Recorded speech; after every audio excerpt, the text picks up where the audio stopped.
ন্যায় বিচার ছাড়া কোনো দেশ এগোতে পারে না।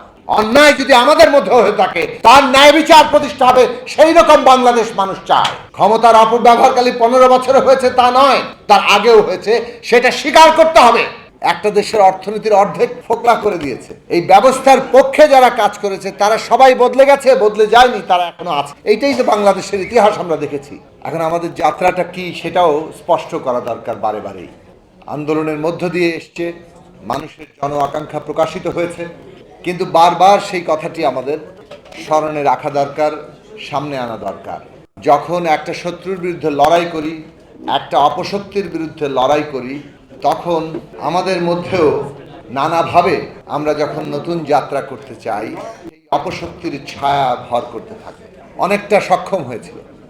গুম, খুন, অত্যাচার, নির্বিচার হত্যাকাণ্ড, বিরোধী মত দমন, নানাভাবে বিভাজন সৃষ্টি, নিষিদ্ধ করা, এই সবগুলো তার অস্ত্র ছিল।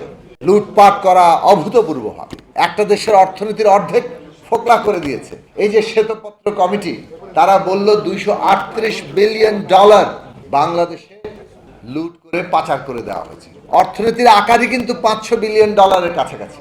কাজেই যে দেশের অর্থনীতি $500 বিলিয়ন কাছে হিসেবে গন্ডগোল আছে, তার $238 বিলিয়ন যদি লুট হয়ে পাচার হয়ে যায়, বোঝেন কিভাবে একটা ব্যবস্থা করেছে লুটপাট করে ভাগ বাটোয়ারা দিয়ে। ক্ষমতার বিভিন্ন খুঁটিগুলোকে লুট করার সুযোগ দিয়েছে।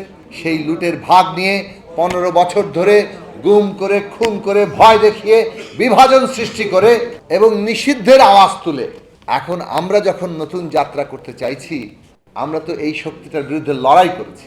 এই ব্যবস্থা যেটা তারা কায়েম করেছিল, সেটা কি এখনই বদলে গেছে?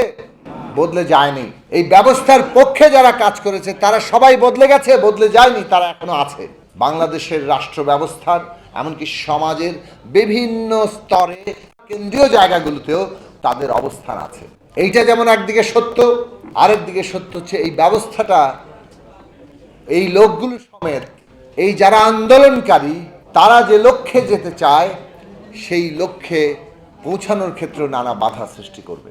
একদিকে যেমন বাস্তবে বাধা সৃষ্টি করবে, অন্যদিকে তারা আমাদেরকে একই রকম আচরণ করার দিকে উদ্বুদ্ধ করবে, যাতে এই যে একটা চক্র, এটা বজায় থাকে। 17 বছর পরে, 18 বছর পরে বাংলাদেশ একটা নতুন শাসন ব্যবস্থার মধ্যে আছে, সেখানে একটা যাত্রা আছে। কিন্তু আপনারা লক্ষ্য করে দেখেন, এই 17 বছরে আওয়ামী লীগ তাদের নিজেদের সমস্ত অপরাধ, পূর্ববর্তী সব অপরাধ আর বাকি সকলের অপরাধকে খুঁজে খুঁজে, খুঁড়ে খুঁড়ে বের করে নিয়ে এসেছে। উল্টো দিকটা তাকিয়ে দেখেন, আমরা কি এইরকমই একটি কেবলমাত্র আওয়ামী লীগ আর তার দোসরদের খুঁজে খুঁজে সবগুলো সমস্যা দেখা হবে, অপরাধ দেখা হবে, বাকি অপরাধ নেই? একটা জিনিস মনে রাখবেন, ন্যায় বিচার ছাড়া কোনো দেশ এগোতে পারে না। সেটা আপনি আমি যেই করি না কেন, অন্যায় যদি আমাদের মধ্যে হয়ে থাকে, তার ন্যায় বিচার প্রতিষ্ঠা হবে, সেই রকম বাংলাদেশ মানুষ চায়। আওয়ামী লীগের মতো একদলীয় চোখ, কানা চোখ, কেবল নিজেদের স্বার্থের বাইরে এইরকম বাংলাদেশ চায় না। গণতান্ত্রিক ন্যায় বিচারের বাংলাদেশ মানে সবাইকে নিয়ে বাংলাদেশ। সেই কারণে আমরা সবসময় বলি, ন্যায় বিচার দিয়ে আমাদের যাত্রা করতে হবে। এবং সেই ন্যায় বিচার, যেমন গত 15 বছরে যত গুম খুন হয়েছে, যত নির্বিচার হত্যাকাণ্ড হয়েছে এই জুলাই আগস্ট পর্যন্ত, যত লুটপাট হয়েছে, ক্ষমতার অপব্যবহার হয়েছে, সেটার যেমন ন্যায় বিচার, তেমনি আমরা 1971 সাল থেকে 53 বছর বাংলাদেশ ভুলে যাইনি। সেইটাও আমাদেরকে খেয়াল রাখতে হবে। আমাদের এই রাষ্ট্র ক্ষমতাকে ব্যবহার করে আর কোনো শক্তি যাতে ফ্যাসিস্ট হয়ে উঠতে না পারে, সেইটা যদি আমরা নিশ্চিত করতে চাই, তাহলে বাংলাদেশে ন্যায় বিচার প্রতিষ্ঠা করতে হবে, যাতে যে কেউ অপরাধ করুক না কেন, বর্তমান সরকার করুক, ভবিষ্যতের সরকার করুক, তারাও জনগণ ন্যায় বিচার পাবে। সেই রকম রাষ্ট্র ব্যবস্থা আমাদের তৈরি করা দরকার। সেই রাষ্ট্র ব্যবস্থা তৈরি করতে গেলে ক্ষমতার জবাবদিহিতা দরকার। নতুন রাজনৈতিক বন্দোবস্ত মানে কি?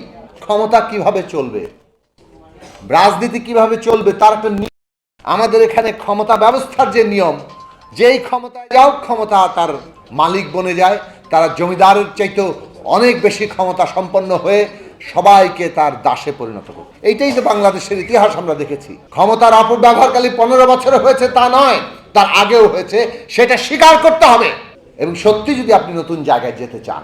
কাজে ইতিহাসের জায়গাটা হচ্ছে অভ্যুত্থান হয়েছে আমাদের সন্তানরা, যারা আজকে অভ্যুত্থানের শক্তি, তারা যাতে নিজেদেরকেও বদলায়।